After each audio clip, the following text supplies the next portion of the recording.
मरने के बाद भटकती सोल्स की कहानियां तो हमने बहुत देखी हैं, लेकिन आज हम देखेंगे कि कैसे जिंदा इंसान सोल्स को हॉन्ट करते हैं।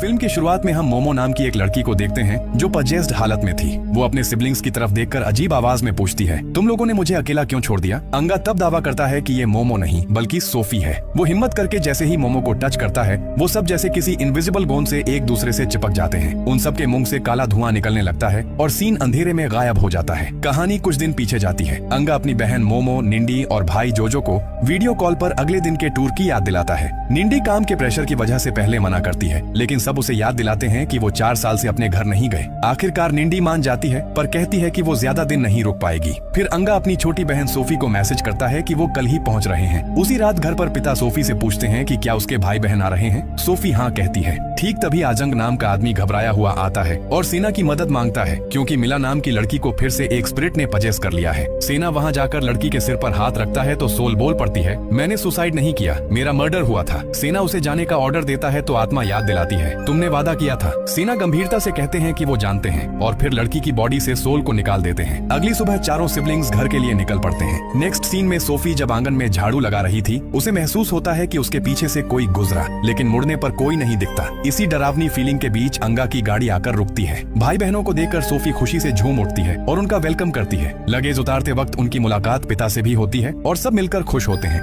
बाद में बातों के दौरान मोमो सोफी की बचपन वाली डॉल दिखाकर पूछती है कि क्या वो अभी भी उस पुरानी डॉल के साथ सोती है। सोफी बताती है कि वो उसे बहुत प्यार करती है। निंडी अफसोस जताते हुए कहती है कि उसने सोफी के लिए नई डॉल खरीदी थी, लेकिन गलती से अंगा के घर छोड़ आई। तभी एक फ्लैशबैक में उनका बचपन दिखता है, जहाँ कुछ लड़कों ने सोफी की डॉल छीन ली थी तो अंगा और जोजो ने लड़ाई करके उसे वापस लिया था। छीना झपट्टी में डॉल थोड़ी फट गई थी तो निंडी ने उसे सिल दिया था और सोफी को प्रोटेक्शन के लिए एक लकी ब्रेसलेट दिया था। इसके बाद सब साथ में डिनर करते हैं। डिनर के बाद अंगा सोफी को एक नया फोन गिफ्ट करता है, क्योंकि उसका पुराना वाला खराब हो गया था। नया फोन पाकर सोफी बहुत खुश होती है और पुराने वाले को वार्डरोब में रख देती है। अगली सुबह नाश्ते की टेबल पर अंगा माँ को याद करके इमोशनल हो जाता है। फिर वो सब मिलकर झरने पर घूमने का प्लान बनाते हैं। निकलते वक्त सेना उनसे कहता है कि वापसी में उसके लिए कॉफी और चीनी लेते आना। वो पैसे देना चाहता है, लेकिन अंगा मना कर देता है और कहता है कि वो अपने खर्च पर लाएगा। निकलते वक्त जोजो जिद करता है कि वो पापा की गाड़ी चलाएगा। गाड़ी में बैठते वक्त अंगा की जेब से उसकी अपनी गाड़ी की चाबी गिर जाती है। जब गाड़ी घर की बाउंड्री से बाहर निकलती है तो एक रहस्यमयी सफेद कपड़ों वाली लेडी हाथ में गुलाब लिए उनका पीछा करते हुए दिखती है। सबको चुप देखकर जोजो मजाक में कहता है कि चुप रहने से जिन पकड़ सकते हैं।